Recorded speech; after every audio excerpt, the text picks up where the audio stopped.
Hello বন্ধুরা, দেখো কি পরিস্থিতির মধ্যে পড়েছি যে এত বৃষ্টি, 3-4টা নাইটি ভিজে গেছে। এখন পড়ার মতো বৃষ্টির অবস্থা। তো এখন এই বৃষ্টির মধ্যে নাইটি আনতে যাচ্ছি। তো দেখো আমার মতন অন্তত পরিস্থিতি কার কার হয়েছে তো বলো। আমার মাম্মি ছাতাটা তারপরে হাওয়া দিয়ে উড়ে গেছে, কি অবস্থা। যেমন বৃষ্টি তেমন হাওয়া। তো এই ঝড় বৃষ্টির মধ্যে নাইটি কিনতে চলে যাচ্ছি। তো আমার বাবিকে বললাম, বাবি তুমি বাড়ি থাকো। তো ও বাবি বাড়িতে থাকবে না, ও কান্নাকাটি করছে। তো আমাদের বাড়ি থেকে 5 মিনিট লাগেই কাকিমার বাড়ি আসতে। তো ফাইনালি কাকিমার বাড়িতে চলে এসেছি। কাকিমা অনেকগুলো নাইটি বার করে দিয়েছে। তো দুটো নাইটি আমার পছন্দ হয়েছে।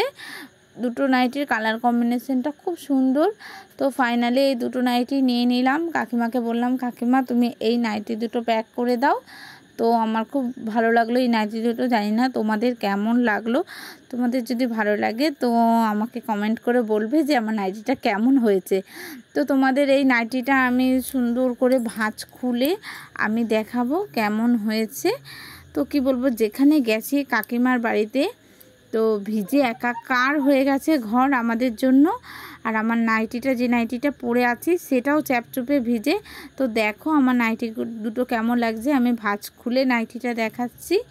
দুটো নাইটি আমার তো খুবই পছন্দ হয়েছে। ফাইনালি ওখান থেকে বাড়ির দিকে রওনা দিচ্ছি। তো এখন বাড়িতে চলে এসেছি। ফাইনালি মার মনা একা একা আগে চলে আসলো। তো আমি বাড়িতে ভিজে একাকার হয়ে গেছি। যে নাইটিটা পরে গেছিলাম সেটা তো ভিজে গেছে। তো ভালো লাগলে লাইক, কমেন্ট, সাবস্ক্রাইব করে দিও। ভিডিওটা এই পর্যন্তই।